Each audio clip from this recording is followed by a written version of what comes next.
नमस्कार साथियों, स्वागत है आप सभी का आपके अपने YouTube चैनल पर। आज हम बात करेंगे निपुण विद्यालय कार्य योजना के बारे में। सत्र 2024-25।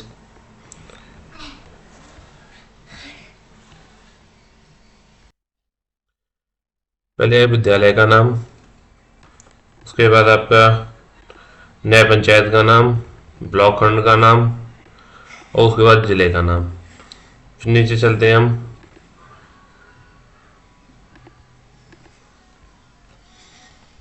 रूपरेखा।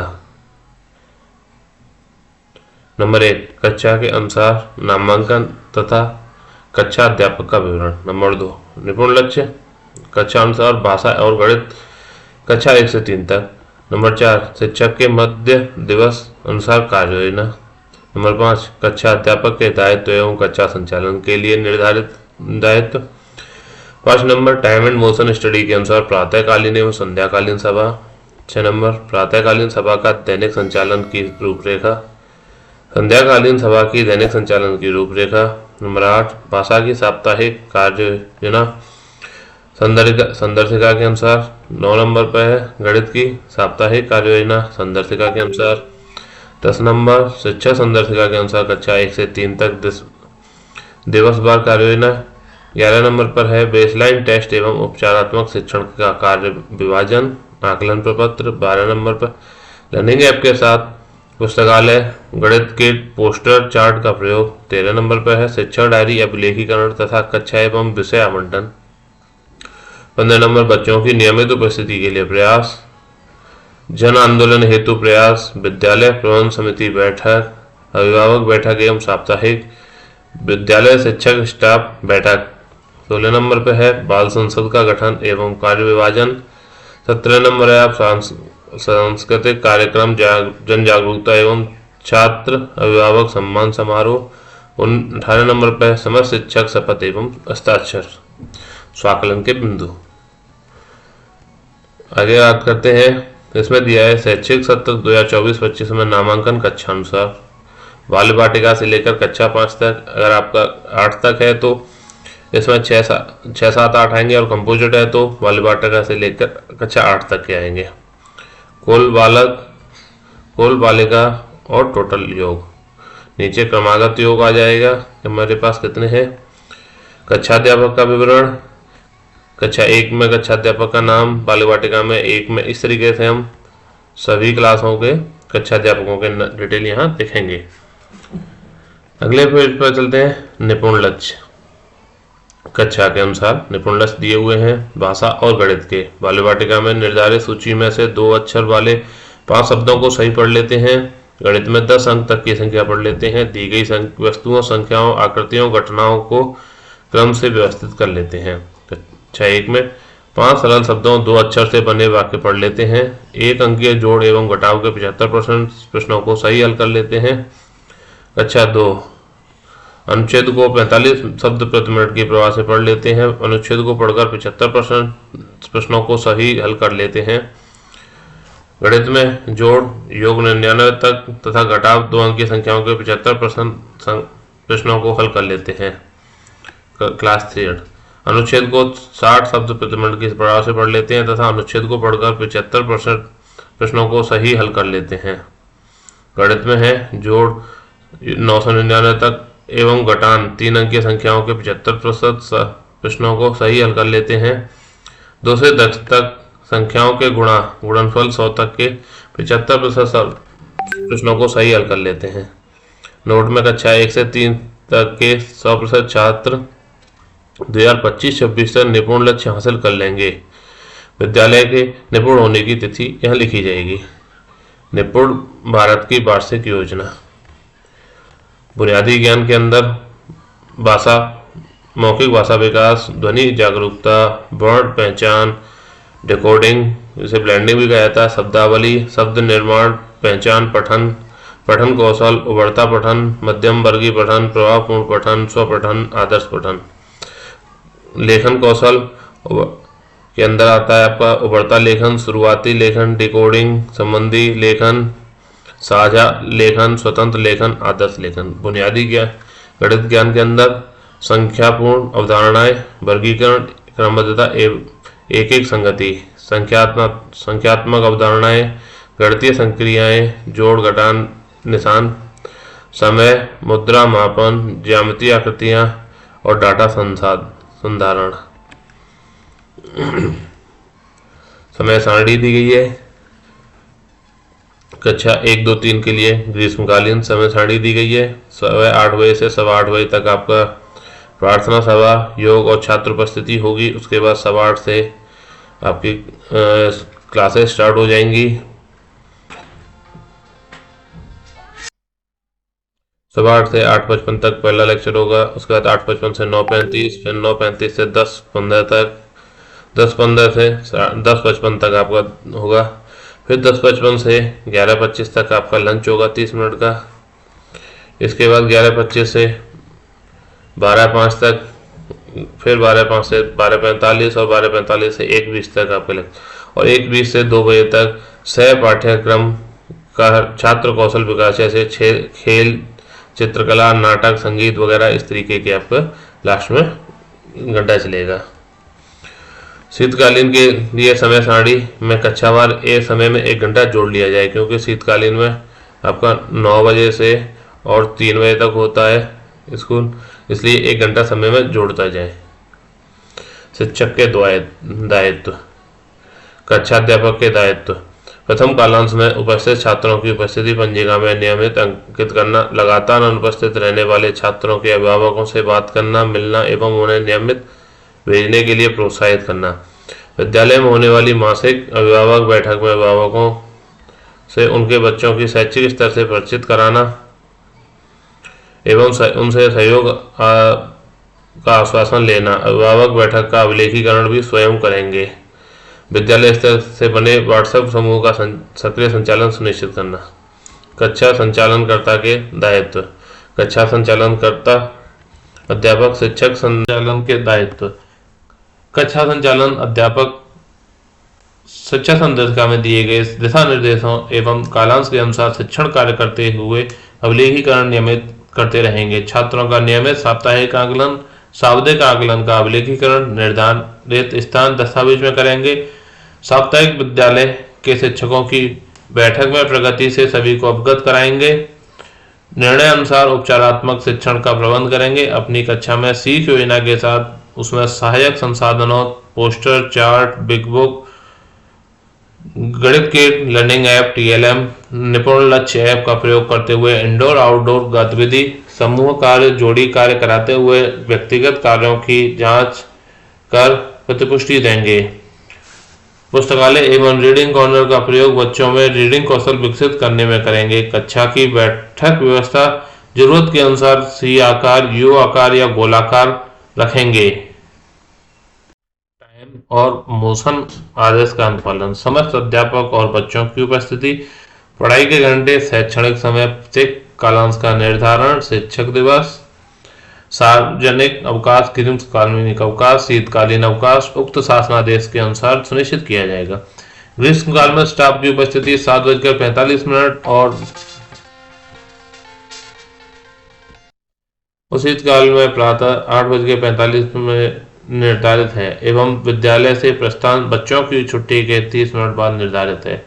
प्रातःकालीन सभा का संचालन, प्रत्येक कार्य दिवस में अलग अलग प्रार्थना ब्लूटूथ स्पीकर के साथ ग्रीष्मकाल में 8 बजे से 8:15 के मध्य तथा शीतकाल में 9 बजे से 9:15 के मध्य कराया जाएगा।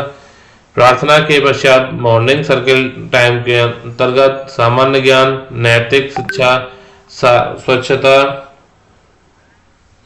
कार्यक्रम, बच्चों से जुड़ने के लिए बातचीत, पिछले दिन पढ़ाए गए विषय का 2-4 प्रश्नों के माध्यम से जोड़ने का प्रयास करेंगे। प्रत्येक दिन बच्चों से सुविचार बोलने के लिए प्रेरित करेंगे। संध्याकालीन सभा का संचालन, दिवस के अनुसार कार्यक्रम का निर्धारण करना जिससे बच्चे घर जाने के समय प्रसन्नचित्त होकर जा सकें। पूरे दिन के मानसिक थकान को दूर करने का प्रयास होगा, जिससे समूह गान, व्यायाम, योगासन, क्विज, खेल, शाम की कहानी, चित्रकला, पहेली, मुखौटा निर्माण, रोल प्ले, कार्यानुभव, बाल सभा आदि। शाब्दिक पुनरावृत्ति, भाषा भाषा की का शाब्दिक पुनरावृत्ति 13वें और 20वें सप्ताह में किया जाएगा। गणित का शाब्दिक पुनरावृत्ति 13वें और 20वें सप्ताह में किया जाएगा। नोट, आकलन कर ट्रैकर और निपुण तालिका में प्रदर्शित किया जाएगा। आकलन के बाद ट्रैकर और निपुण तालिका भरी जाएगी। साप्ताहिक एवं दैनिक कार्य योजना भाषा के लिए इधर आपके लिखे हैं कालांश दिन और इधर लिखे हुए हैं कालांश। प्रथम कालांश, द्वितीय कालांश, तृतीय कालांश, 3 कालांश चलेंगे 40-40 मिनट के। शिक्षण कार्य, दक्षता आधारित का शिक्षण कार्य, पुनरावृत्ति, साप्ताहिक आकलन, इसके अनुसार हम सारी चीजें करेंगे। पठन कार्य बिग बुक, सहज और उपलब्ध पाठ्य पुस्तक से की जाएगा। आकलन, जो बच्चे 50% से कम अंक उन्हें प्राप्त करेंगे उन्हें समूह ए में शामिल करेंगे और रेमेडियल कक्षा में शामिल करेंगे। गणित के लिए साप्ताहिक कार्य योजना सेम, इधर आपका दिन दिया हुआ है, ऊपर के 3 कालांश है 40-40 मिनट के।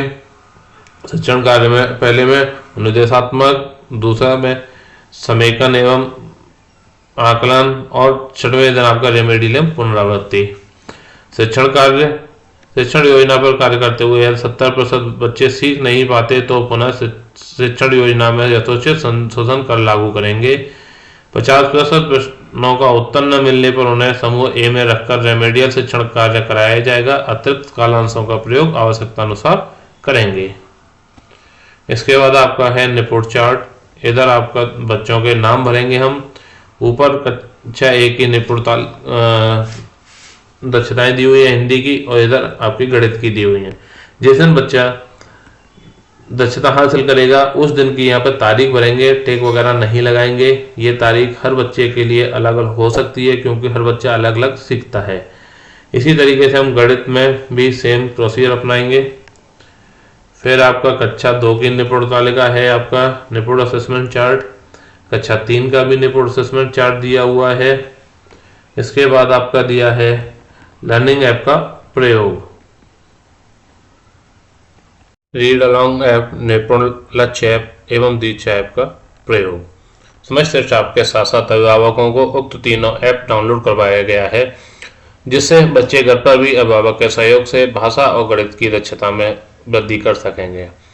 शिक्षक द्वारा नियमित बच्चों का निपुण लक्ष्य ऐप की सहायता से आकलन करेंगे और उनके परिणाम को लिखित रूप से दर्ज करेंगे। दीक्षा ऐप के माध्यम से QR कोड को स्कैन करके शिक्षण कार्य में यथासंभव प्रयोग करेंगे। साथ ही अभिभावक के सहयोग से भी इनका प्रयोग बढ़ाएंगे। रीडिंग कॉर्नर एवं पुस्तकालय का प्रयोग विभाग द्वारा उपलब्ध कराई गई तीनों गणित किट का कक्षा 1 से 3 तक गणित शिक्षण में नियमित प्रयोग करेंगे। बच्चों को गणित की अवधारणा को स्पष्ट करने के लिए चित्र के अनुसार चिन्हों को दर्ज कराएंगे। गणित कार्य को समूह में एवं जोड़ी में नियमित कार्य करने का मौका दिया जाएगा। अच्छी समझ वाले बच्चों का प्रयोग समूह के अन्य बच्चों को सीख बढ़ाने में एक सहयोगी के रूप में प्रयोग किया जाएगा। दिवसवार अनुसार कार्य विभाजन, अध्यापक का नाम लिखा जाएगा, उसके कार्य लिखे जाएंगे, हस्ताक्षर लिखे जाएंगे, दिन पहले से हैं। उपरोक्त के क्रम में समस्त शिक्षक को प्रतिदिन आवंटित कार्यों को निष्ठापूर्वक निर्वहन करेंगे। आपके द्वारा निम्नलिखित कार्यों की अपेक्षा की गई है: विद्यालय खोलना, बंद करना, विद्यालय की साफ सफाई की व्यवस्था देखना, प्रार्थना का संचालन करना, प्रातःकालीन सायंकालीन सभा का संचालन करना, रसोई घर की साफ सफाई एवं व्यवस्था देखना, बच्चों के हाथ धुलवाना, बच्चों को पंक्तिबद्ध बैठाना, छुट्टी के समय सभी कमरों में ताला लगाना, पंखे बंद करना, सीख सामग्री को सहेजना, पुस्तकालय का रखरखाव आदि। नोट, यदि कोई शिक्षक उक्त दिवस में आकस्मिक अवकाश रहता है तो उससे संबंधित कार्य वरिष्ठ अध्यापक द्वारा संचालित किया जाएगा। अवकाश संबंधी नियम: सभी अध्यापक ऑनलाइन मानव संपदा पोर्टल से ही अवकाश लेंगे। सूचना, अवकाश की सूचना एवं रेफरेंस नंबर प्रधानाध्यापक को बताएंगे। प्रधानाध्यापक के अवकाश पर उक्त अवधि तक विद्यालय की जिम्मेदारी वरिष्ठ सहायक शिक्षक द्वारा संचालित की जाएगी। इसके बाद है बच्चों की नियमित उपस्थिति के लिए प्रयास। कक्षा, बच्चे का नाम, जो बच्चा लगातार अनुपस्थित हो रहा है, जिनकी उपस्थिति कम है, अनुपस्थित दिनों की संख्या, कारण क्यों अनुपस्थित है, संपर्क किससे किया गया, मोबाइल नंबर, क्या समाधान है, और फिर उसके बाद अभिभावक का हस्ताक्षर। तो ये सारी चीज़ें हम हर एक क्लास का करेंगे। इसके बाद आता है आपका बच्चों की उपस्थिति के लिए किए जाने वाले निर्मित कार्य। नियमित बच्चों को अभिभावकों से संपर्क करना, एसएमसी एवं पीटीए का गठन करना और उसे सक्रिय बनाकर विद्यालय विकास में सहयोग अपेक्षित, समुदाय की सक्रिय सहभागिता कराना, उन्हें बेसिक शिक्षा विभाग के नवीन प्रयासों एवं योजनाओं से अवगत कराना, स्थानीय जनप्रतिनिधियों को विद्यालय से जोड़कर उनका सहयोग लेना, स्वतंत्रता दिवस, शिक्षक दिवस, बाल दिवस जैसी महत्वपूर्ण तिथियों पर बच्चों की 100% सहभागिता सुनिश्चित करना, शिक्षण विधाओं को बच्चों कक्षा स्तर के अनुरूप बनाना, बच्चे यह समझते हैं कि वह महत्वपूर्ण है और विद्यालय नियमित आने पर उनका भला होने वाला है, यह उन्हें बताना, बच्चों के मनपसंद खेलों गतिविधियों का आयोजन करना, बच्चों के साथ किसी भी प्रकार की यथा जाति, धर्म, ऊंच नीच, अमीर गरीब आदि भेदभाव से रहित व्यवहार अपनाना, बाल केंद्रित शिक्षा, खेल, पुस्तकालय, स्मार्ट कक्षा में बच्चों की ये भागीदारी द्वारा सीखने सिखाने का आकर्षण माहौल तैयार करना। जन आंदोलन के प्रयास। निपुण भारत मिशन को जन आंदोलन बनाने का प्रयास विद्यालय स्तर पर किया जाएगा, जिसमें जागरूक अभिभावक को मासिक बैठक का आयोजन विद्यालय स्तर पर किया जाएगा एवं अभिभावकों को निपुण भारत मिशन की समय समय पर जानकारी दी जाएगी। इसके लिए नुक्कड़ नाटक, प्रभात फेरी, पोस्टर, वीडियो, ऑडियो जनसंपर्क किया जाएगा। विद्यालय स्टाफ की साप्ताहिक बैठक। विद्यालय में प्रत्येक शनिवार को विद्यालय बंद होने के पश्चात समस्त शिक्षकों के साथ एक बैठक का आयोजन किया जाएगा, जिसमें उस सप्ताह में योजना अनुसार किए गए कार्य के प्राप्त प्रतिफल से सभी को अवगत कराया जाएगा। प्रतिफल और आई चुनौतियों के लिए आगामी सप्ताह की योजना का निर्माण किया जाएगा। एसएमसी अभिभावक शिक्षक बैठक का आयोजन। विद्यालय प्रबंधन समिति की बैठक प्रत्येक माह के प्रथम बुधवार को आयोजन किया जाएगा। अभिभावक के साथ बैठक त्रैमासिक या प्रत्येक माह के तीसरे शनिवार को मध्यावकाश के उपरांत बैठक का आयोजन किया जाएगा। एसएमसी बैठक में सदस्यों के साथ विद्यालय विकास योजना एवं शासन स्तर से समय समय पर प्राप्त दिशा निर्देशों पर चर्चा करना एवं प्रबंधन समिति के सदस्यों को उनके कर्तव्यों के प्रति सजग किया जाएगा। विद्यालय स्तर के कार्यों के लिए अपेक्षित सहयोग का आग्रह भी किया जाएगा। अभिभावक बैठक में बच्चों के उद्गम स्तर के बारे में चर्चा किया जाएगा। बच्चों के बेहतर प्रयास से सभी को अवगत कराया जाएगा। उपस्थिति एवं अधिगम में आ रही चुनौतियों में अभिभावकों को जागरूक करते हुए उनसे अपेक्षित सहयोग लिया जाएगा। बैठक में जागरूक अभिभावकों को एवं उनके बेहतर कार्य करने वाले बच्चों को सम्मानित किया जाएगा। बैठक की सूचना आमंत्रण पत्र के माध्यम से 2 दिन पूर्व दिया जाएगा। बैठक के लिए आवश्यक सामग्री तैयारी 1 दिन पूर्ण कर लिया जाएगा। बैठक की कार्यवृत्ति को बैठक रजिस्टर में नियमित दर्ज किया जाएगा। बाल संसद का गठन। पद प्रधानमंत्री, स्वास्थ्य मंत्री, स्वच्छता मंत्री, सुरक्षा एवं न्याय मंत्री, पोषण उपस्थिति मंत्री, शिक्षा मंत्री, कौशल विकास मंत्री, पर्यावरण मंत्री, खेल कूद एवं संस्कृति मंत्री, सूचना एवं संपर्क मंत्री, प्रशासनिक मंत्री और बुक क्लब मंत्री। ये आपके बच्चों की कक्षा का नाम लिखा जाएगा, बच्चों का नाम और उनके द्वारा किए जाने वाले कार्य। विद्यालय में बच्चों की रुचि एवं सक्रिय सहभागिता के लिए बाल संसद का गठन किया जाएगा, जिससे सक्रिय सहभागिता, ज्ञान कौशल, सहानुभूति, कर्तव्यनिष्ठ सहयोगी, नेतृत्व क्षमता जैसे सर्वांगीण विकास का प्रयास किया जाएगा, जिसका उद्देश्य विद्यालय की नियमित गतिविधियों को संचालित करने और जिम्मेदारी के लिए तैयार करना है। इसके बाद है आपका मासिक निपुण प्रगति प्रपत्र। इसमें विद्यालय का नाम और यहाँ प्रधानाध्यापक का नाम भरा जाएगा। क्रमांक है जुलाई में आपके कक्षा 1, 2, 3 में कितने बच्चे निपुण हुए, अगस्त में कितने हुए, सितंबर में कितने हुए, अक्टूबर नवंबर में, इस तरीके से ये पूरा फिल किया जाएगा आपका। निपुण विद्यालय बनाने के लिए स्वाकलन की चेकलिस्ट। विद्यालय नेतृत्व स्तर पर। नेतृत्व एक ऐसी कला है जिसके माध्यम से आप अपने साथ काम कर रहे लोगों में सकारात्मक ऊर्जा का संचार करते हुए साझे लक्ष्य की ओर अग्रसर होते हैं। अलग अलग लोगों की विभिन्न भूमिकाएं हो सकती हैं, लेकिन लक्ष्य समान होते हैं और आप का लक्ष्य है विद्यालय को प्रेरक विद्यालय के रूप में विकसित करना। शैक्षिक नेतृत्व शिक्षकों के कार्य प्रदर्शन तथा बच्चों की शैक्षिक प्राप्ति को सीधे प्रभावित करता है। जिस प्रकार से कला शिक्षण की गुणवत्ता छात्रों की शैक्षिक संप्राप्ति को प्रभावित करती है, उसी प्रकार प्रधानाध्यापक द्वारा प्रदान किए जाने वाले नेतृत्व शिक्षकों के प्रदर्शन को प्रभाव डालता है। शैक्षिक नेतृत्व के गुण। प्रधानाध्यापक के रूप में अपने दायित्वों को समझना है एवं उनके प्रति नैतिक जिम्मेदारी की गहरी भावना होना, विद्यालय विकास का स्पष्ट विजन एवं कार्य योजना पर समझ होना, स्वयं के विचारों और दूसरों तक पहुंचाने हेतु प्रभावी संप्रेषण कौशल का होना, अपने साथ कार्य कर रहे लोगों को लक्ष्यों तथा उनके प्राप्ति के तरीकों के प्रति स्पष्ट विजन और दिशा देना, अपने साथ काम कर रहे शिक्षकों में टीम भावना विकसित करना, उन्हें अपने आचरण व व्यवहार से स्वयं करके दिखाना, दूसरों के वैयक्तिक प्रयासों की सराहना करना व उनका सम्मान करना, सभी के विचारों को सुनना और उन्हें सम्मान देना तथा फिर निर्णय लेना। एक निपुण विद्यालय कैसा होता है? विद्यालय कोई जड़ चीज नहीं है। यहाँ अपार संभावनाओं से भरे बच्चे होते हैं और विभिन्न प्रकार से सीखने के अवसर उपलब्ध कराने में समर्थ शिक्षक होते हैं। एक आदर्श तथा प्रेरक विद्यालय की निम्नलिखित विशेषताएं होती हैं। विद्यालय में बच्चों को अभिव्यक्ति के लिए सुरक्षित स्थान और अवसर हों तथा निश्चित प्रकार के अंतः क्रिया के माध्यम से बच्चों का अधिगम सुनिश्चित किया जाए। अधिगम भय, तनाव, भेदभाव मुक्त तथा रुचिपूर्ण वातावरण में हो रहा है।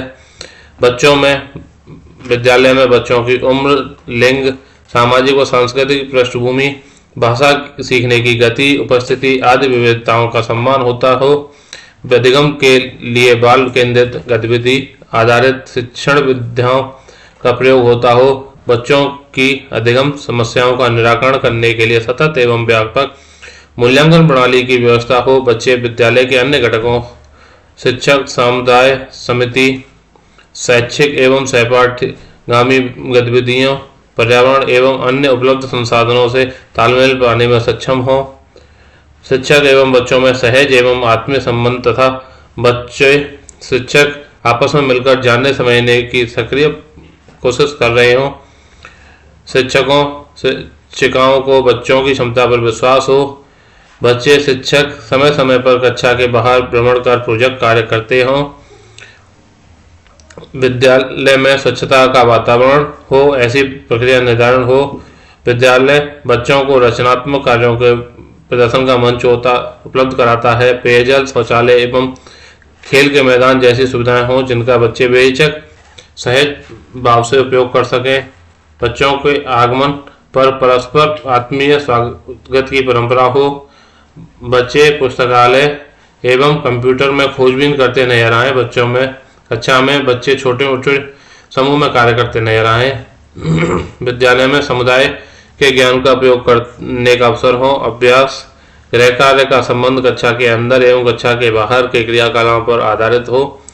विशेष आवश्यकता वाले बच्चों को ध्यान में रखकर शैक्षिक गतिविधियां कराई जा रही हों। विविधताओं को ध्यान में रखते हुए बच्चों के साथ सम्मानजनक व्यवहार होता हो। विद्यालय प्रबंधन में सभी बच्चों को भागीदारी के अवसर उपलब्ध हों। ऐसी परिस्थितियां अवसर हों जिनमें सभी बच्चों को एक साथ कार्य करने का मौका मिल रहा हो। उपरोक्त बिंदुओं के आधार पर अपने विद्यालय का विजन तैयार कर प्रधानाध्यापक को समीक्षा करनी चाहिए कि अपेक्षित स्थिति तथा वर्तमान स्थिति में कहां तथा कितना गैप अंतर है। इसके लिए निम्नलिखित प्रक्रिया को अपनाना जा सकता है। नंबर 1, आवश्यकताओं का आकलन या गैप पता करना, स्मार्ट लक्ष्य तैयार करना। नंबर 2, कार्य योजना का निर्माण। नंबर 3, कार्य योजना का क्रियान्वयन व सहयोग। नंबर 4, कार्य योजना की समीक्षा। इसके बाद आता है प्रतिज्ञा। हम सभी शिक्षक निष्ठापूर्वक यह प्रतिज्ञा लेते हैं कि हम अपने विद्यालय को दिनांक जिस दिनांक लिखेंगे तक निपुण बनाने के लिए ईमानदारी के साथ कार्य करेंगे। हम निर्धारित समय में अपने विद्यालय को निपुण बनाएंगे। यहाँ सभी अभिभावक हस्ताक्षर करेंगे। बाद सबसे नीचे हस्ताक्षर और मोहर प्रधानाध्यापक के हस्ताक्षर और उनके मोहर लगाए। तो वीडियो को अंत तक देखा आपने। ये थी पूरी वीडियो निपुण विद्यालय कार्य योजना 2024-25 के बारे में। वीडियो को अंत तक देखने के लिए धन्यवाद। कृपया वीडियो अच्छी लगी हो तो चैनल को सब्सक्राइब करके वीडियो को लाइक और शेयर करना ना भूलें।